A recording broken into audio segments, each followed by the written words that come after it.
നല്ല സന്തോഷം. വെയിറ്റ് ചെയ്തിരുന്നതിൽ വളരെ സന്തോഷം കാണാൻ പറ്റിയതിൽ. പിന്നെ എല്ലാവരും സിനിമ കാരണം പ്രേക്ഷകരെല്ലാവരും അഭിപ്രായം പറയണം. സോറി, നല്ല എക്സ്പീരിയൻസ് ആയിരുന്നു. വെയിറ്റ് ചെയ്തിരിക്കുകയായിരുന്നു. അതുകൊണ്ട് കണ്ടതിൽ വളരെ സന്തോഷം. എല്ലാ ആക്ടേഴ്സിൻ്റെ പെർഫോമൻസും എല്ലാം അടിപൊളിയായിരുന്നു. Thank you.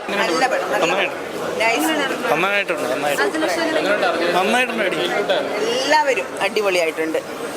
എല്ലാം ഉണ്ട്, ഇമോഷനുണ്ട്, കോമഡി ഉണ്ട്, എല്ലാം ഉണ്ട്. നല്ല മൂവി,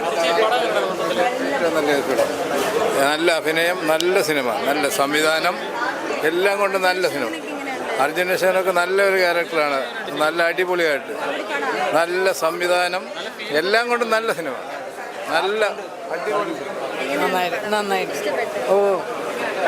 സൂപ്പറായിട്ട്. നല്ല പടം. അർജുൻ്റെ നല്ല പെർഫോമൻസ് ആണ്. അർജുൻ്റെ മാത്രമല്ല, അതിൽ ഉള്ള എല്ലാവരും നല്ല ഗംഭീരമായിട്ട് പെർഫോം ചെയ്തിട്ടുണ്ട്. ഇഷ്ടപ്പെട്ടു. ഇമോഷണലി നന്നായിട്ട് കണക്ട് ചെയ്ത് നമുക്കൊരു വാവ് ഫീലിംഗ് ഒക്കെ ഉണ്ടായിരുന്നു. ഞാൻ പിന്നെ എല്ലാ സിനിമകളും കാണുമ്പോൾ പെട്ടെന്ന് ഇമോഷണലി ആകുന്ന ആളാണ്. അങ്ങനെ ടച്ച് ചെയ്തു, നന്നായിട്ട് ടച്ച് ചെയ്തൊരു പടമാണ്. അതെ പറയാം, എല്ലാവരും നന്നായിട്ട് പെർഫോം ചെയ്തിട്ടുണ്ട്. അതിനകത്ത് വന്നിട്ടുള്ള ചെറിയ റോൾ ചെയ്തിട്ടുള്ള ആൾക്കാരാണെങ്കിൽ പോലും നന്നായിട്ട് പെർഫോം ചെയ്തിട്ടുണ്ട്. എല്ലാവർക്കും കണക്റ്റ് ആകുന്ന, എല്ലാവരുടെയും ആഗ്രഹങ്ങൾ, എല്ലാവരുടെയും മനസ്സിലുള്ള ഒരു ആഗ്രഹം തന്നെയാണ് ആ സിനിമയിലുള്ള. നമ്മൾ മലയാളീസായിട്ടുള്ള എല്ലാവരുടെയും, മലയാളീസ് എന്നല്ല, ലോകത്തുള്ള എല്ലാവരുടെയും ഒരു മനസ്സിലുണ്ടാകുന്നൊരു ഫീലാണ്. ആ ഫീലാണ് അതിൻ്റെ അത് പറഞ്ഞു പോയിട്ടുള്ളത്. എല്ലാവർക്കും അത് കണക്റ്റ് ആവുമെന്ന് എനിക്ക് തോന്നുന്നു. എനിക്ക് കണക്റ്റായി, അതുപോലെ എല്ലാവർക്കും കണക്റ്റ് ആവുമെന്ന് ഫീൽ ചെയ്യുന്നു. തലവര സിനിമ, അതൊരു അർജുൻ അശോകൻ്റെ ഒരു ഗംഭീര ഒരു പെർഫോമൻസും കാര്യങ്ങളും കാണാം.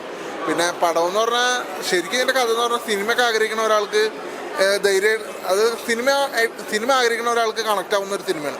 കാരണം എന്ന് പറഞ്ഞാൽ ഇതിലെ ക്ലൈമാക്സൊക്കെ കുറച്ച് ഇമോഷണലാണ്. അത് കണ്ണൊക്കെ നിറയ്ക്കുന്ന ഒരു സംഭവമുണ്ട്. ശരിക്കും എനിക്കത് തിയേറ്ററിൽ നിന്ന് ഫീലായിരുന്നു. പിന്നെ ഓരോരുത്തർ അനുഭവിക്കുന്ന ഓരോ കഷ്ടപ്പാടും കാര്യങ്ങളൊക്കെയാണ് സിനിമ മെയിനായിട്ട് പറയുന്നത്. അർജുൻ അശോകൻ ഗംഭീരമായിട്ട് ചെയ്തിട്ടുണ്ട്. വേറെ എന്തായാലും ഗംഭീരമായിട്ട് നമുക്ക് തിയേറ്ററിൽ ഇരുന്ന് കാണാവുന്ന ഒരു സിനിമ, അത്രേ ഉള്ളൂ. പിന്നെ ഇതിൽ നല്ല ഇമോഷണലി കണക്റ്റ് ആവും. പിന്നെ അതേപോലെ തന്നെ ഇതിൽ മറ്റേ സ്റ്റോറി വെച്ച് നോക്കുകയാണെങ്കിൽ സ്റ്റോറിയാണ് ഈ പടത്തിൻ്റെ ഒരു ബെറ്റർ ആയിട്ട് നിൽക്കുന്നത്. കാരണം നമുക്ക് എന്തും റിലേറ്റ് ചെയ്ത് കാണാവുന്നൊരു കഥ, അതാണ് രസമായിട്ട് വന്നിരിക്കുന്നത്. എന്തായാലും കൊള്ളാം, തിയേറ്ററിൽ തന്നെ കാണാവുന്ന ഒരു സിനിമയാണ് തലവര. ഇതെനിക്കിപ്പോൾ അറിയില്ല, അതെല്ലാവരും കണ്ട് എക്സ്പീരിയൻസ് ചെയ്യേണ്ട സംഭവമാണ്. എല്ലാവരും വരിക എന്നുള്ളൊരു ആഗ്രഹം മാത്രമേ ഉള്ളൂ. തിയേറ്ററിലേക്ക് കണ്ടിട്ട് അറിയിക്കുക. തീർച്ചയായിട്ടും സിനിമേനെ സ്നേഹിക്കുക മാത്രമല്ല, മനുഷ്യനെ സ്നേഹിക്കുന്നവർക്കും റിലേറ്റ് ചെയ്യാൻ പറ്റും. ഇത് നമ്മളുടെ ക്രൂ തന്നെയല്ലേ മൊത്തം കണ്ടേക്കണം. അപ്പം നമുക്ക് അതിൻ്റെ പ്രോപ്പർ വിലയിരുത്തൽ അപ്പം കിട്ടില്ലല്ലോ. ഇനി ആൾക്കാർ കാണണം, വെയിറ്റ് ചെയ്യണം. എല്ലാ തിയേറ്ററിലും ആൾക്കാർ വരാനും നേരിട്ട് കാണാനൊക്കെ ആയിട്ട് ഇങ്ങനെ വെയിറ്റ് ചെയ്യണം. ഗംഭീരമാവട്ടെ, പ്രാർത്ഥിക്കുന്നു. അടിപൊളി. നീ നെഞ്ചും പിരിച്ച് ഇറങ്ങിക്കോളാൻ പറഞ്ഞു പുറത്തേക്ക്. മിക്ക മേജർ പോയിന്റ്സിൽ എപ്പോഴും ചാക്കോച്ചൻ ഒരു ബ്ലെസ്സിങ് ആയിട്ട് വന്നിട്ടുണ്ട്. ഞങ്ങൾ രോമാഞ്ചം ഇറങ്ങുമ്പോഴും ഒരു കോൾ ഉണ്ടായിരുന്നു. ബ്രഹ്മയുഗം ഇറങ്ങുമ്പോൾ ഞാൻ അങ്ങോട്ട് വിളിച്ചായിരുന്നു.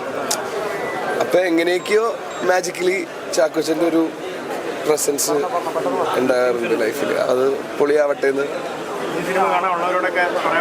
പറയാനുള്ളൊന്നുമില്ല. ഒന്നും ചിന്തിക്കാണ്ട് വെറുതെ പോയി കാണുക.